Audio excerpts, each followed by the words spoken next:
دین تو ایک مجموعے کا نام ہے، دین ایک مجموعے کا نام ہے. ہم سفر میں تھے، اچانک راستے میں وہ عصر کی نماز کا وقت آ گیا، بھائی نماز پڑھنی ہے.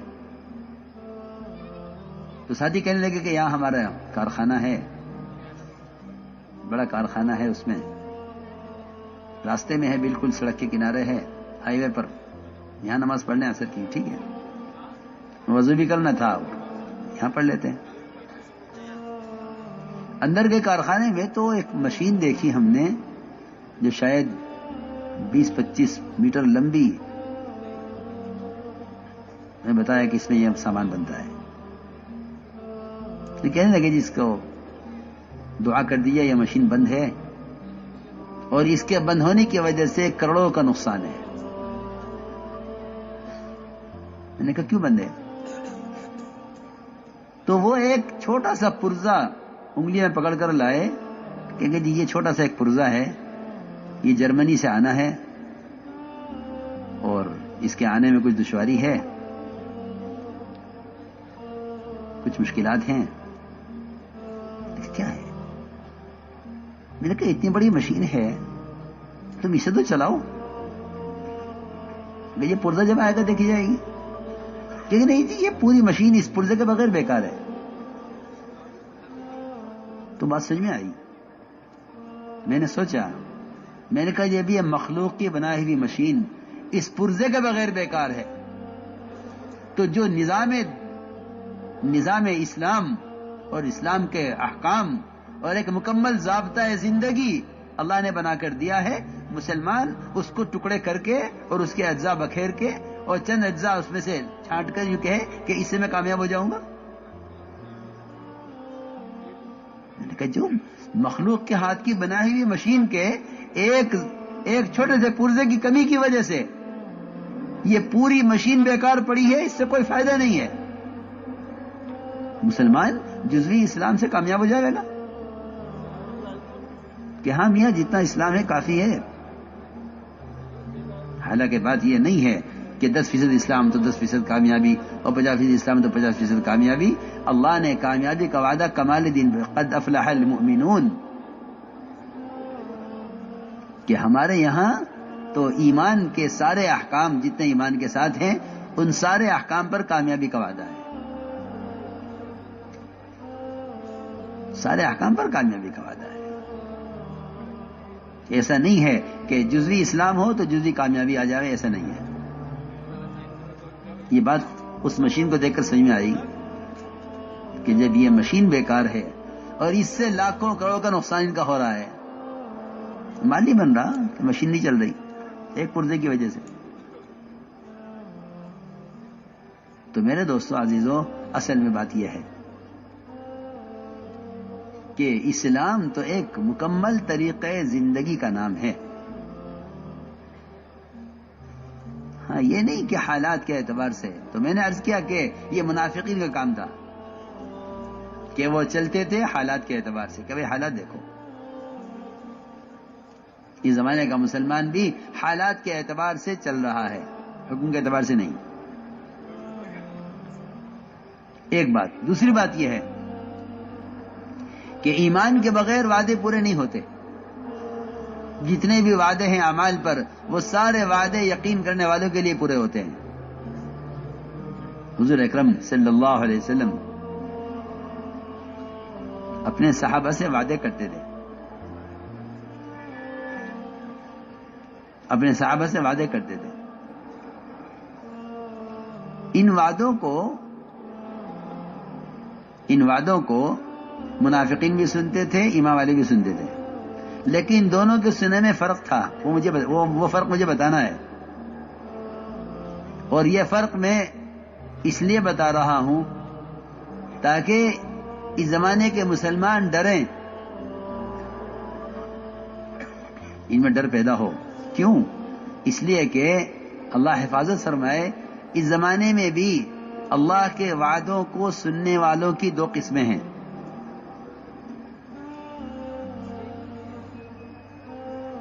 ہماری بات توجہ سے سننا. اس زمانے میں بھی ان وعدوں کو سننے والی دو قسمیں ہیں، جیسی اس زمانے میں تھی. بہت توجہ سے بات سننا. ہمارے یہاں تعلیم کے حلقے ہوتے ہیں. یہ تعلیم کے حلقے جنہیں لوگ کہتے ہیں ہاں یہ تبلیغ والے عمل کا شوق پیدا کرنے کے لیے کچھ تعلیم کرتے ہیں، اور یہ ان لوگوں کے لیے ہے جن میں نماز کا، ذکر کا، تلاوت کا، روزے کا شوق نہیں ہے، ان کے لیے ہے. ہم تو سارے عمل کرنے والے ہیں، ہمیں تو ضرورت ہی نہیں ہے اس کی. حالانکہ آپ اندازہ کریں وہ صحابہ جن کے بارے میں تصور نہیں کیا جا سکتا کہ نماز چھوڑ دیں، نعوذ باللہ، جہاں منافق آ کر نماز پڑھتے ہوں، جس ماحول میں کافر اسلام قبول کرنے سے پہلے نماز پڑھ لیتا ہو، وہاں مومن نماز چھوڑ دے گا؟ ایسا ماحول اجتماعی نماز کا. ایسے صحابہ جو اعمال پر پابند اور حکم پر جان دینے والے، ان کے لیے بھی یہ تعلیم کا حلقہ ان کے ایمان کی تجدید کے لیے ہوا کرتا تھا. اس زمانے میں لوگ یہ سمجھتے ہیں کہ تعلیم ان لوگوں کے لیے ہے جن میں عمل کا شوق نہیں ہے، اور بلکہ ہمارے کام کرنے والے بیان بھی کرتے ہیں کہ بھئی یہ تعلیم تو شوق پیدا کرنے کے لیے ہے، شوق پیدا کرنے کے لیے. جی ہاں، ہمارے بیان کرنے والے بیان کرتے ہیں کہ تعلیم عمل کا شوق پیدا کرنے کے لیے ہے. حالانکہ تعلیم عمل کا شوق پیدا کرنے کے لیے نہیں، بلکہ تعلیم، اللہ اکبر، فرماتے تھے تعلیم اسباب کی تردید کے لیے اور وعدوں کے یقین کی تجدید کے لیے ہے، کہ وعدوں کا یقین تازہ ہو، اسباب کی تردید ہو. سنو، اسباب کی تردید اور وعدوں کے یقین کی تجدید، یہ تعلیم کا مقصد ہے.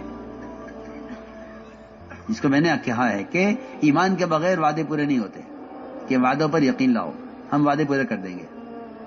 اور اگر تمہیں وعدوں میں شک ہے تو تم وعدوں سے محروم ہو جاؤ گے. وعدوں میں شک کون کرتے ہیں؟ وعدوں میں شک وہ کرتے ہیں جو وعدے سن کر حالات دیکھتے ہیں. جی ہاں، وعدے سن کر جو حالات دیکھتے ہیں وہ وعدوں میں شک کرتے ہیں. جو وعدے سن کر حکم دیکھتے ہیں وہ ان کے لیے وعدے پورے ہو جاتے ہیں. حضور اکرم صلی اللہ علیہ وسلم،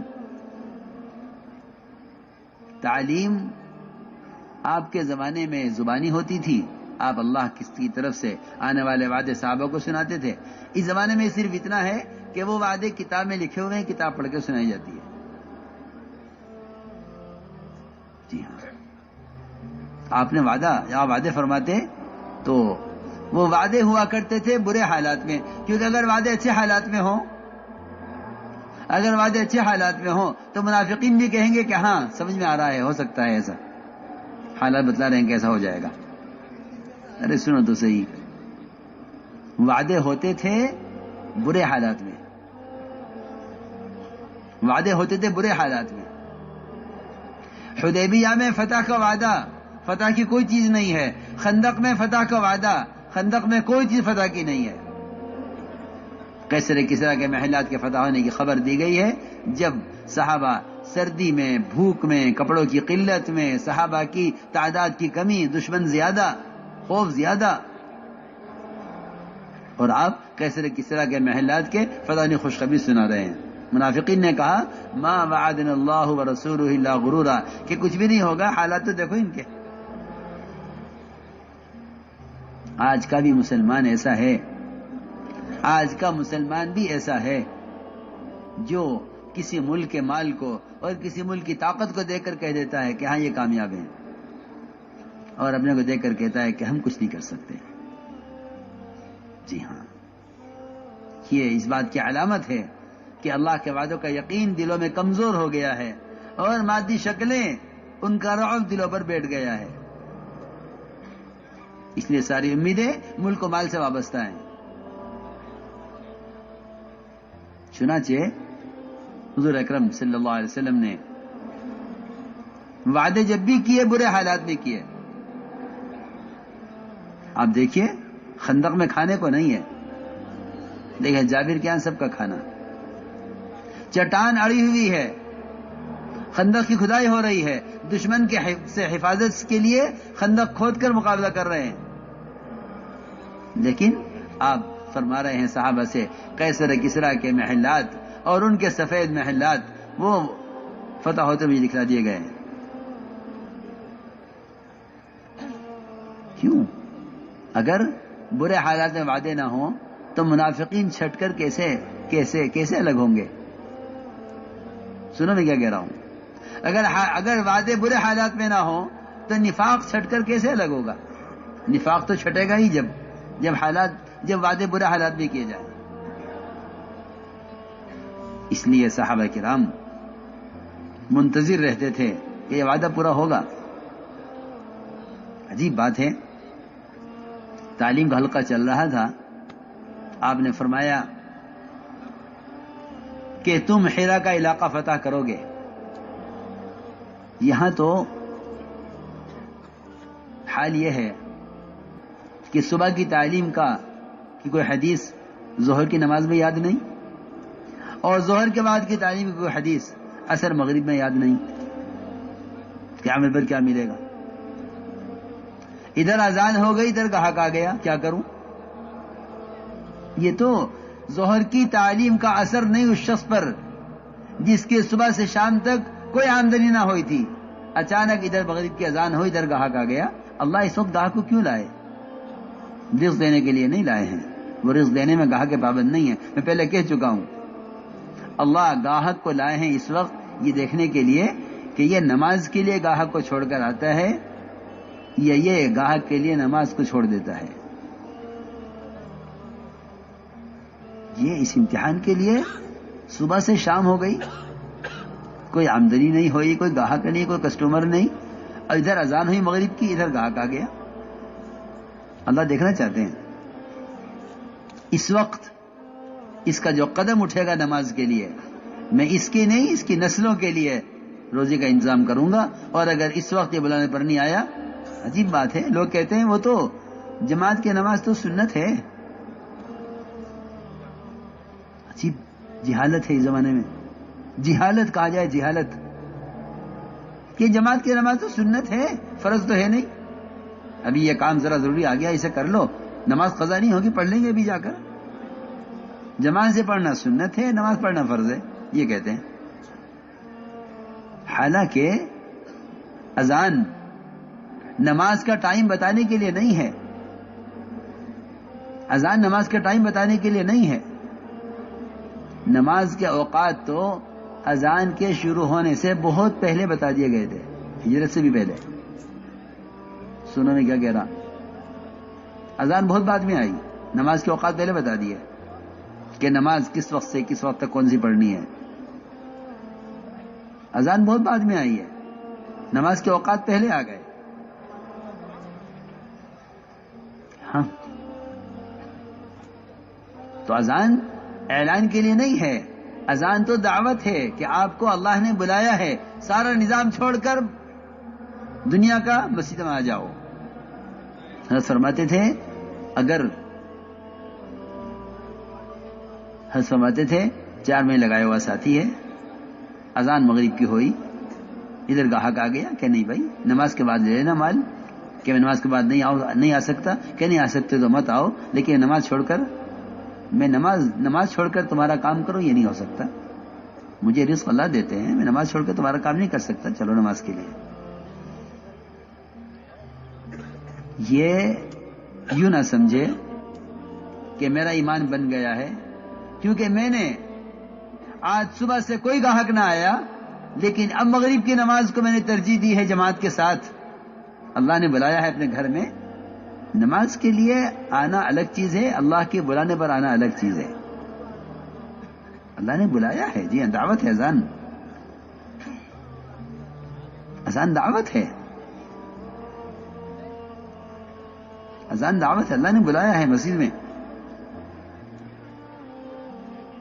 فرماتے تھے یہ کہے گا کہ میرا یقین بن گیا کہ میں نے نماز کو ترجیح دی ہے اس گاہک پر، اور نماز پڑھنے چلا گیا ہوں گاہک کو چھوڑ کر، فرماتے تھے کہ اللہ کا دستور یہ ہے کہ پہلے چھوٹی شکل کو لائیں گے نماز کے مقابلے میں، اگر اس سے آگے اگر اس میں کامیاب ہو گیا تو اس پر چھوڑیں گے نہیں، بلکہ اس کے مقابلے بڑی شکل لائیں گے نماز کے مقابلے میں، اس سے بڑی شکل لائیں گے۔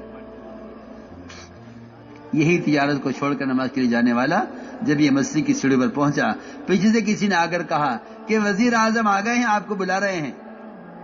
فرماتے تھے اگر وزیر سے کہہ دے کہ کلمہ پڑھ کر مسجد میں آ جاؤ اور مسجد میں چلا جاوے تو اس نے اللہ کی بادشاہت کو تسلیم کیا ہے، اور اگر نماز چھوڑ کر وزیر سے اگر پوچھتا ہے تو اس نے اللہ کی بادشاہت کا انکار کر دیا ہے۔ سیدھی بات ہے، جی ہاں، معمولی بات ہے۔ جماعت